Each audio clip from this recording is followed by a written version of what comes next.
Let's bring in California GOP Congressman Devin Nunes, ranking member of the House Intel Committee, member of the Ways and Means Committee. I don't know if he can play guitar. He probably can. He does a lot of things. But Congressman, thank you so much for joining us on this Easter weekend. We want to go to Capitol Hill, where you guys are. The president is talking about what he wants: a targeted small business package, maybe payroll tax relief, infrastructure bill. What's possible? What are you guys aiming for here? Well, the real need that Senator McConnell tried to get passed on unanimous consent this week was just a plus-up to the Paycheck Protection Program. This is the program that's loaning money to businesses so they can continue to pay employees so that they don't have to go on the unemployment rolls. Wanted to load it up with a lot more junk, which we know they did last time. You may recall they plussed up money for the Kennedy Center. And now, look, last time I checked, it's not being built into some hospital to handle COVID patients. So, look, it's unfortunate, but at this point, I think the key is going to be, when do we get the country back to work? And can parts of the country go back to work? We're starting to see states like Texas, they're going to develop their own plan. Hopefully other states will follow suit, along with cities and counties, so that we can get America back to work. And in the meantime, we just need to make sure that the programs that we passed a couple weeks ago are fully funded, so that every American that wants to participate in the program, in fact, can. You mentioned the importance of, getting America back to work as soon as possible. The president says that he's assembling another task force that's focused on reopening our economy. In your opinion, who needs to be a part of that task force? What type of minds?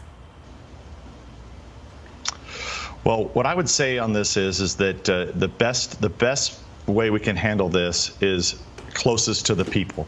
So, recommendation: it's a federal government stepping in where we can, whether it's through this Paycheck Protection Program or whether it's with masks and other equipment, ventilators that we. But the way we're going to fix all of this in the long run is be able to handle these outbreaks quickly.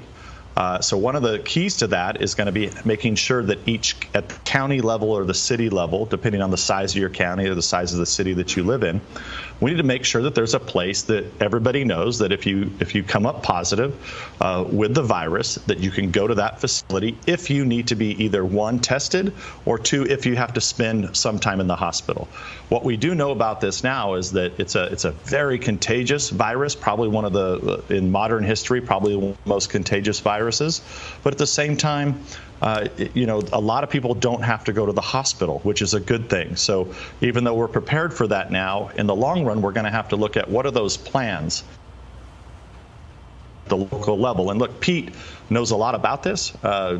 We need to look at this a lot like a military operation, which Pete would be very familiar with.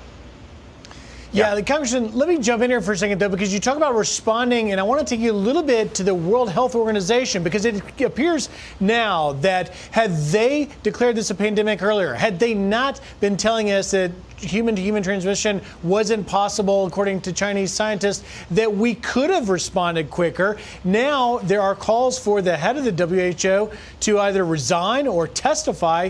Where do you come down?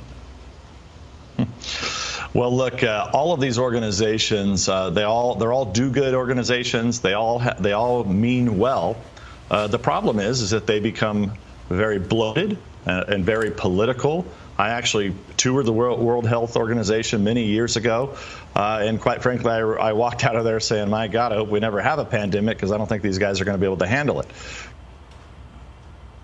The challenge we have here is it looks like they're taking the side of China in this. And, look, I'm not trying to be anti-China or anything like that the mainstream media want to try to accuse people of. But look, the Chinese Communist Party is definitely responsible for all of this. And along with the World Health Organization, who essentially acted as kind of baiting and letting them do this, in not doing their actual job. And I think the American people expect for people to be held accountable, especially the amount of money that we send there every year. Amen. So very quickly, just to follow up on that, because the timeline's undoubted, will Congress be taking action? Will you seek to take action to hold the WHO accountable? Well, you've heard the president that he says he's going to withhold funds. He can do that. He has a right to do that. Congress should be supportive of that. However, we've already seen, remember, the Democrats control the House of Representatives. So, they can block. But I would think that all Republicans are united that we want answers, number one, from the World Health Organization, and number two, we want answers from the Chinese Communist Party. Yeah, it's shocking that would not be bipartisan, Congressman. The Democrats wouldn't want that, too. They say they want a 9/11 style commission. It ought to be about the Communist Chinese. Thank you for your clarity on that. I want to get your comments, though. Our own Laura Ingraham did a 3-part interview, fantastic, with the AG, William Barr. And one of the things he talked about is there's something far more troubling about the Russia investigation. Watch what he had to say. We'll get your response. What can you tell us about the state of John Durham's investigation? My own view is that the evidence shows that we're not dealing with just mistakes or sloppiness. There was something far more troubling here, and we're going to get to the bottom of it. And if people broke the law, and we can establish that with the evidence, they will be prosecuted. And this has been behind the headlines because of coronavirus, but what do you know, sir? Well, we just saw last night there were redactions that were finally revealed to the American people. So there's footnotes that now the American people are beginning to learn more. You know that the House Republicans have sent over 8 criminal referrals to the Attorney General. We expect those to be monitored, looked at, evaluated. We know that Durham is running this investigation, but the key is going to be, can you build the evidence in order to make prosecutions against there's a whole bunch of folks that we've referred, right, with the 8 referrals that we've done. But I would say that people should go and look at those footnotes that are now public, okay? Because likely we're going to have more criminal referrals based on these. And so what we know now, the bottom line is what was revealed last night, is that we know that the Democrats were spreading disinformation, Russian disinformation, which we have been saying the whole time. It never made sense that you would have a political operative like the Clinton campaign working with Fusion GPS, hiring a former foreign spy that they know is supposedly getting information from Russian intel folks. That doesn't pass the straight face test. Interesting. A lot more to come. The work continues. Congressman Devin Nunes, thank you so much for joining us on this Easter weekend. Thank we you. appreciate Thank you. it. Thanks.